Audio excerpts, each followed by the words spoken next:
So question I got from a coach this week is, what should you say, what should you do if a member asks about the benefits of slow and controlled movement versus fast movement, specifically in terms of focusing on good form and having control when you're doing your peer coaching and when you're doing your conditioning, and trying to decide when is it time to go fast and really move ballistically, and when is it time to move controlled. So it's sort of a multifaceted question, and there's a few different angles that we can handle. One of the first things I want to do is I want to talk about the difference between ballistic training and power training and other kinds of training. So there is this adage in a lot of training culture, which is train fast, train slow, move slow. And I think that some of that comes out of the reaction against a lot of the bodybuilding style of training in the 1970s, when people were really focusing on that slow, sort of Mike Metzner style, super slow training, where they were just focusing on time under tension, and just trying to build up, essentially just build big muscles that look really good on stage. And then as is true in everything, but is especially true in fitness and exercise, you're always going to have the pendulum swing back and forth in terms of what modality is best and who's reacting against the previous dominant modality. So after people were kind of breaking away from bodybuilding style training, we see a big emphasis on ballistic training, power training, whether it's things like plyometrics or Olympic lifting, things like that, trying to move the implement as fast as possible, trying to reduce any kind of eccentric movement and just really exploding out. And this kind of training does have a lot of benefits, and fast ballistic explosive training is definitely a part of a well-rounded exercise program, and it does help with things like rate of force production, running speed, jumping height, etc., etc., etc., etc. So the key is not to draw a dichotomy between controlled training and fast explosive training. The important thing is to ask, well, why are we doing this, and what's the desired stimulus of whatever it is that we're trying to do. So if you're doing kettlebell training, if you're doing broad jumps, if you're doing running, if you're doing any kind of ballistic medicine ball throws or log tosses or any kind of throwing thing, yes, and absolutely, once you have sound mechanics down and the form looks good and we're ensuring that the joints are in safe positions, especially if we're going to be doing repetitive movement, once all that's dialed in, then absolutely it's good to train fast and powerfully and explosively and try to throw that sandbag or that medicine ball as far as you can, try to jump as high as you can. That makes perfect sense. But then we need to think about there are other reasons why we're training, and explosive power is just one facet of training. Keep in mind that we're trying to work on mobility, stability, balance, skill work, working on better motor patterns, essentially trying to find better ways of moving that can reduce the chance of injury. Also looking to see if people have developed any bad habits over the course of their lives, and maybe they find themselves in positions that, if not causative of an injury, are going to be more likely, more associated with an injury, especially, again, if they do these movements over and over and over again. So classic example might be, if somebody's landing valgus and their knees are coming in, doesn't mean they're going to injure themselves today. But the chance of an injury down the road is probably higher, whether or not that's causative or just because it's associated with the other cluster of variables that might be associated with moving valgus. Maybe it has something to do with motor pattern or not absorbing the energy in a squat position. Maybe it has to do with laxity at the joints. Maybe it has to do with lack of connective tissue or muscle fiber or something like that. There's a whole host of reasons why someone might be more likely to get injured that's not causative by the movement. But at the same time, there are going to be benefits to cleaning up movements and looking at these motor patterns that might lead to injury. Another example might be constantly squatting and letting that butt wink show up. Again, just because you go into butt wink and your hips shift under you when you squat doesn't mean you're going to hurt yourself that time when you do it. You might not ever hurt yourself, but it is a risk factor for hurting yourself. So if it is something that can be cleaned up, it's a good opportunity to help prevent injury that might occur in the future. So first, you want to ask about why. Okay, so there are times to train fast and explosively, and there are times to train controlled. And let's talk about the benefits of slow, controlled training and focusing on quality, instead of just talking about the times when explosive power production is good, which it is, but that's not what we're talking about.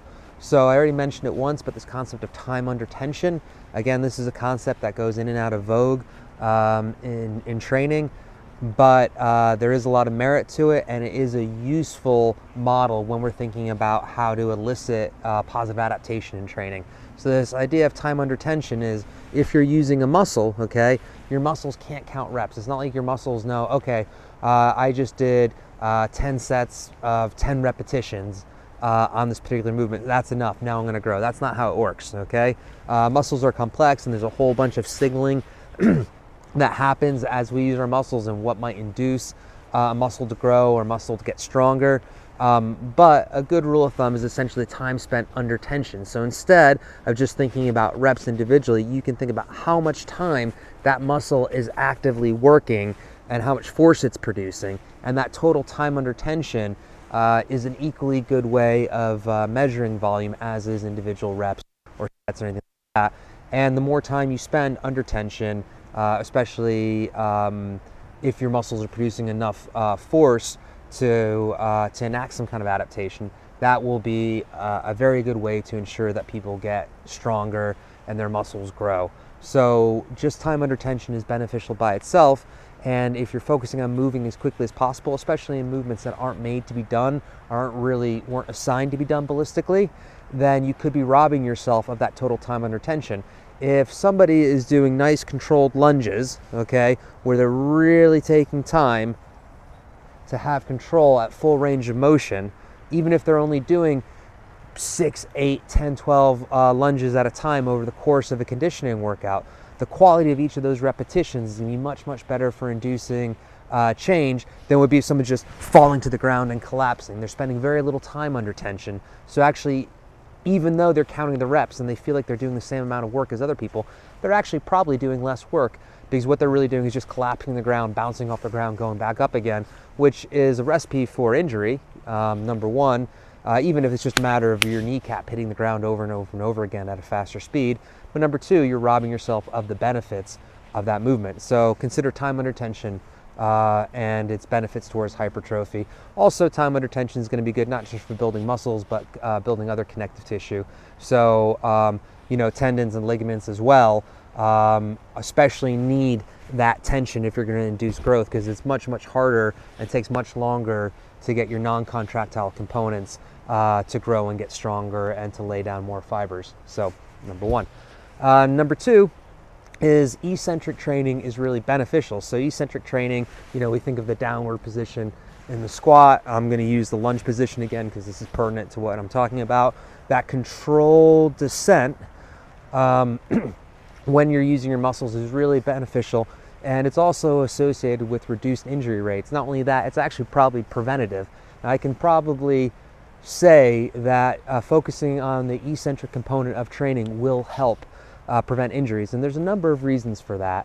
One of them is that eccentric training is unique amongst training modalities, and that when you focus on eccentric components of movements, you're actually going to build muscle fiber differently. You can do something that's called serial hypertrophy or serial muscle growth, and instead of increasing the cross-sectional area of your sarcomeres in muscle, you can actually you can lay down the sarcomeres serially, which actually can make the muscles a little bit longer, and it will change the point in the movement and the point of tension of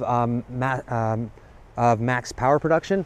So what that means is actually your muscles technically can lengthen, even though we often say you can't lengthen muscles in training. You actually can lengthen your muscles, and you can reduce the chance of injuries and strains by doing that eccentric training.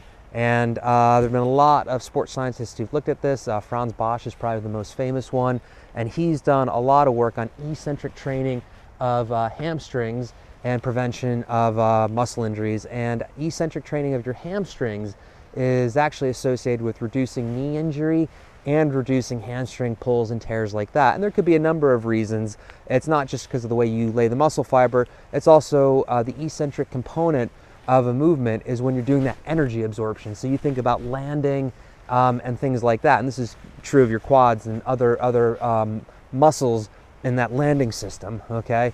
Same thing with decelerating when you're running or even changing position. All these things are going to have an eccentric component of energy absorption.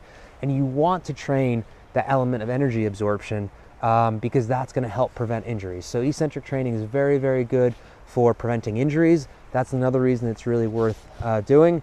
Another reason that it's important to train with control is you really want to own the position. And what I mean is, when you're moving in different positions, you don't just want to be able to get into that position through momentum or quickly go into that position and snapping out again. You really want to have control at the end range of motion of different things. So, just in the same way of, while it is nice to have enough elasticity to bounce out of the bottom of the squat, if you're doing some sort of high rep or even high intensity squatting training, there's also a lot to be said about being able to hold the bottom of the squat comfortably. And this is true of all different kinds of positions. You think in like football, kicking and things like that, you want to have control along the full range of motion, and you don't only want to get into that position by bouncing out of it. You really want to make sure you have that stability. So owning the position is really important. And that just means that you have control over the full range of motion, and you're not just finding yourself in positions, but you can actually get into those positions. And this is related to the concept of tempo training. So tempo training is associated with a lot of people, but probably Charles Poliquin is the one who made it most famous. And when you do tempo style training, you don't just assign the movement like bicep curls or presses or lat pull downs or whatever. When you do tempo training, there's actually a little notation at each point of the movement how much time you should spend. So for example, if I was doing, let's say, I'm just going to say a lat pull down because it's going to work here. Okay, let's say you're doing a lat pull down. You would have, okay, a prescription, how long it takes you to do your concentric portion of the movement, how long it takes you to do your isometric, maybe pause for a second here, and then how long are you going to come out eccentrically on the movement. And this is really important because there's this concept of triphasic training, which is when you're training, you really want to train every single part of the movement to ensure that you have control. And there's a lot to be said about having control at these different points. So if we're talking about isometrically, I'm going to switch it around now. Now imagine I'm doing a pull-up. So I'm doing a pull-up, okay? If I'm doing a pull-up, okay, rather than just sort of banging out, barely getting my chin over the top of the pull-up and flopping back down again, and actually that probably has some benefits in terms of strengthening connective tissue, of teaching your connective tissue how to take that load. So maybe there's a time and place for that. But when I'm doing the pull-up, I really want to make sure that I have control at the top of the pull-up and I can really, really engage my back muscles while I'm doing the same thing as if I'm doing a row. If I'm doing, let's say, a kettlebell row variation, it's not just about banging up with momentum here, okay? A lot of it is about ensuring that you're using the muscles all the way through. And I would argue that some of the biggest benefits from the row come from having this control at the end here, getting your upper back muscles, your rhomboid muscles, etc. If you move too quickly, you might skip muscles that are actually important for injury prevention or control or performance down the road. Which brings me to my next point, which is a lot of times when people move quickly in a movement that wasn't assigned to be done quickly, it's because they're skipping over a weakness, they're skipping over a weak point that they perceive in their body, so they'll just sort of rush through it. And if we only care about getting the weight or something from point A to point B, that's fine. You can get it from point A to point B. But over time, if we're talking about building a resilient body with lots of capabilities and ensuring that you're strong in different positions, you're really robbing yourself of the benefits of the movement. So I'm going to talk about this a little bit more. I'll use the lunge again as an example, but there's other examples. When we're lunging, okay, and we're coming down here, this point right here where you see my tibia is hitting parallel and I'm down this position, this biomechanically is going to be one of the weakest positions. Either if you're looking at the levers happening here or you're looking at the levers happening here. This is going to be one of the weakest positions. It's much easier for me to flop right past it and hit this position, but that means that I'm skipping over the part of the movement that my body perceives that I'm weak at, and that means I'm not building strength in that position A, but it also means that I'm skipping using those muscles. So that means I'm not developing strength in this position, which means that it's not going to be there in the times if I slip or I trip or if I'm playing a field sport and somebody tackles me, if I'm not used to building strength in these different positions, okay, those sort of in-between positions, then I'm gonna be much more likely to injure myself, either because I haven't built the muscle and the connective tissue there, or it's just a novel position that I've never learned the motor control in. And a big part of this is developing the motor control. So another example is if I'm pressing something, all right, a lot of times if you do a push press, which is fine, there's a push press is very beneficial because it is useful to learn how to generate that power, because in real life it's useful. But there's also a benefit to doing a strict press with control, and a lot of that happens right here. When I'm doing strict press with control, I want to make sure that I engage my deltoids and other movements up here, and I don't just pop past it and turn it into a tricep only position.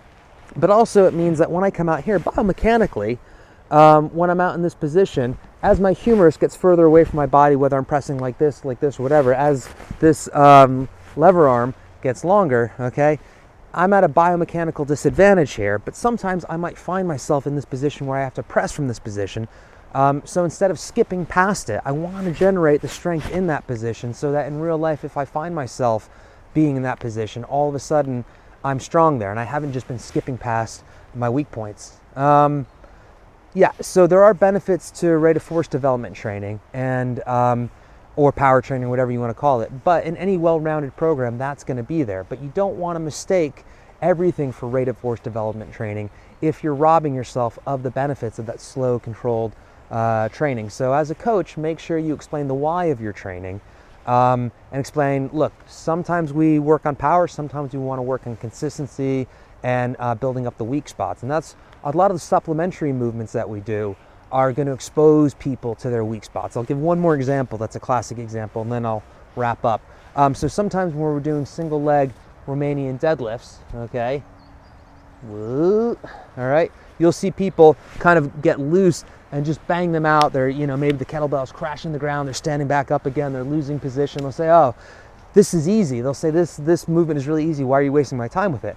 And then you get people and you actually get them in position, you get them to do it with control, and all of a sudden they're not rushing past their lack of balance, they're not crashing the kettlebell on the ground to find the extra stability, they're actually using their hamstrings and their glutes instead of just flopping around. They'll say, wow, this movement's really hard. It's like, yeah, these are all the muscles that you're not developing because you're skipping past them.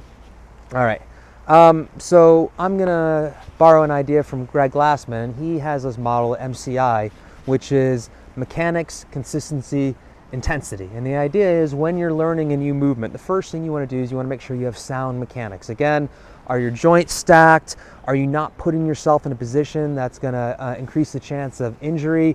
Are you doing it efficiently? Are you getting to the point where you're starting to do it automatically without spending too much time thinking about it? So you want to spend some time building up the mechanics to make sure the base is good, all right? Then you want to figure out, can people do it consistently? Maybe if you put them in a higher stress, higher rep environment, what happens to the consistency of that movement? Does it start to break down? Can they maintain good quality movement even when they are fatigued? If not, that is something that can be trained. You can train consistency through practice and repetition and good coaching and ensuring that people are listening to your cues. And then after people get consistency, then you can start working on the intensity. That's when you've graduated to taking a movement that at one point was quite complicated for you and required a lot of concentration, and you do it so much and you practice so much that you internalize it, and then you own the movement, and all of a sudden you can do it at high intensity, you can do it at high reps, at high speed. And that's really what you want to instill in people. Before people start adding speed to something, you want to think, does this movement look correct? Are you going to hurt yourself? Are you getting the benefits out of this movement? And if the answer is yes to all those, well, then you can start adding speed if everything looks good and if you've developed your energy absorption systems, etc. So I want to finish up with an adage in training, which is practice makes permanent. Perfect practice makes perfect. So sometimes you've heard people say, well, practice makes perfect. No, practice just embeds, it just sort of it instills whatever you've been practicing. So if if I'm teaching myself Spanish in a book, I could practice Spanish for hundreds and hundreds of hours, but my pronunciation could be terrible because I actually haven't gotten the feedback as to whether or not what I'm producing, in this case the language, is being produced to the standard that you need to communicate. Same thing with any kind of movement. Just mindlessly banging out repetition of a movement is not necessarily going to make you better at that movement. All it is it's just going to instill that faulty motor pattern. So when you're practicing, you have to make sure it's a conscientious, active practice that is moving you closer towards getting better at something. And this is where coaching and peer coaching and cues and having a community around you helps, because if people are honest and say, okay, well, that doesn't look very good, that looks dangerous, or honestly, you're moving pretty quickly, but you're flopping around, you're not using a lot of weight, it doesn't look like you have a lot of control, then we can get the member to start honing in on what is good quality movement, how can they gain ownership of that movement, and then they can practice the repetition to sort of finalize that movement. So remember, practice makes permanent, but perfect practice makes perfect. So if you're going to practice something, make sure you're practicing the correct version of it. I would say that's probably all I had to say about that. I guess the last thing I'll say is that different members might compensate in different ways. And a lot of times when you're working with men in a group, one of the ways they might compensate from lack of confidence or feeling unsure about something is sometimes they'll try to move faster as a way of overcoming something. So they think, well, if I move fast enough, if I get the highest score, that means that I'm doing a really good job. And it's sort of microcosm of what happens with the movements themselves. Sometimes people think, well, if I'm doing the movement quickly, that's good. But actually, a lot of times people do a movement quickly because they're incapable of doing it slowly. If you can't do that movement slowly, you really shouldn't be trying to add too much speed to it, especially if it's a technical movement or a movement that we're doing because we're trying to strengthen a specific motor pattern or muscles around a certain joint. So a lot of times when people do a movement quickly, it's actually because they can't do it with control. And that means as a coach, sometimes it is nice to make space in the class where people are specifically moving slowly. So a good example of this might be crawling. It's great to spend lots of time doing fast crawling, but one day try running a session where the goal is to crawl very slowly, okay? And see how people handle that and see how much more challenging it is. Same thing with marching. If you're doing weighted marching or waders walks or farmers walks or something like that, slowing people down when they're doing that will make the movement so much more difficult because they really have to own each and every position and they just can't blast in and out of it.